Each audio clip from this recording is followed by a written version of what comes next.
We were pleased that after many, many, many years of work, we now have a legislated funding formula from the provincial government. It means that it'll be more difficult for the provincial government to make ad hoc changes in the funding that the cities get. And so that's something we've been pushing for a long time. I want to be clear though, this is a huge cut. We were expecting a huge cut because one of the things about the new fiscal framework, which is about revenue sharing of the province's revenue with the cities, is that we share in the downside. And we should share in the upside. And one of the challenges with this is there's a lot of downside. So we don't actually return to 2017 levels of funding until the early 2030s. So it will actually mean that capital will be very, very constrained in the city of Calgary for a long time. It means that we'll be focused on fixing things and keeping our infrastructure safe much more than we will be on building new things. And so that is a challenge. However, we do appreciate the fact that this at least takes us into a formula where we will have the opportunity to share in the upside in the future. What do you think about some of the flexibilities in there, like the local tax improvements and net limits?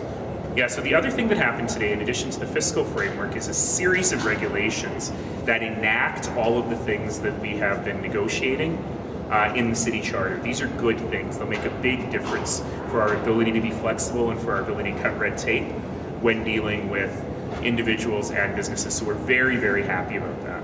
For those of you who've been following this extremely closely, you will notice that one of the powers that was previously agreed upon did not make it into the final regulations. That's the destination marketing fee being converted into a hotel tax. And my understanding is the answer on that one is not no, it's not yet. And that is something we need, and that we just got to fix that destination marketing fee. There's too much potential for problems with it. So we'll move forward with that as well. What about transit funding after 26 cycles, saying they're still going to get $400 million split every year? Is that enough after the Green Line? No and yes. This is the first time we've ever had a long-term transit funding plan.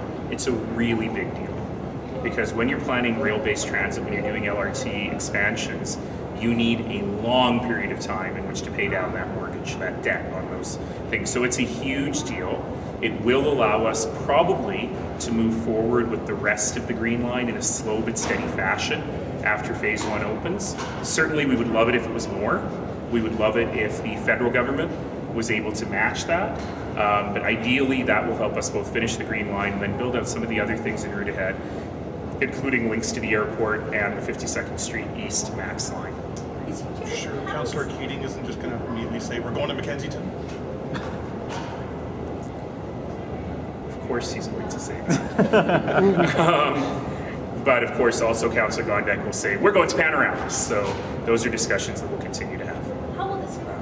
We were in there when they did the technical briefing on it, but it sounds like it's going to increase potentially even in 23, 24. The provincial revenue would have to jump by 50%, is that right? So this is how it gets confusing.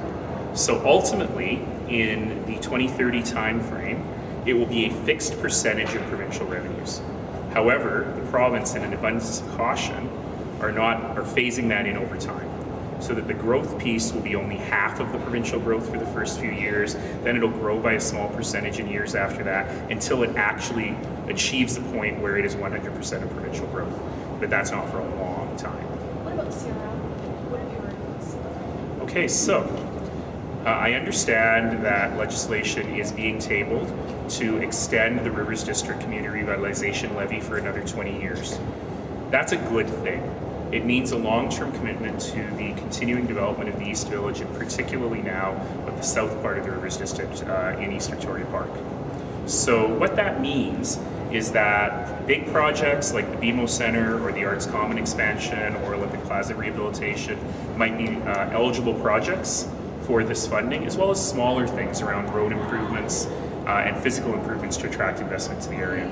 The CRL, current CRL in the Rivers District has been probably one of the most successful financing tools anywhere in the world, and it is directly related to the incredible revitalization of the East Village, and this extension will allow us to do the same in Victoria Park. So with some council direction, we'll be getting an entertainment district, is it? It's very complicated of how it has to move forward. It has to go through a public hearing of council, and then ultimately the Calgary Municipal Land Corporation Board has to decide on which projects are eligible for funding and then make a recommendation to their shareholder, who is City Council. The thing to remember about the CRL is it's great, we're thrilled to have it. It starts in 2027. So this is not immediate funding for anything. Do you think there's room for improvement then over that time before it's fully taken effect? No, that particular one is good. We are fully committed to projects that will improve the district up to 2026, and this will allow us to seamlessly do more projects after that. What about for the framework though, until it takes place in 22?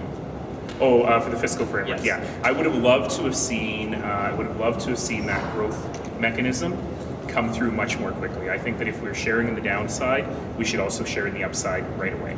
I understand the province's fiscal situation. I understand their overabundance of caution, but I would highlight that. Do you want to stick your mic in? Okay. But I would highlight that by the time we actually start seeing the same amount of funding as we had in 2017, according to the government's own projections, the provincial government will have been balanced already for 8 or 9 years. So I think that, once this fiscal situation in the province is sorted, the city should be there at the table as well.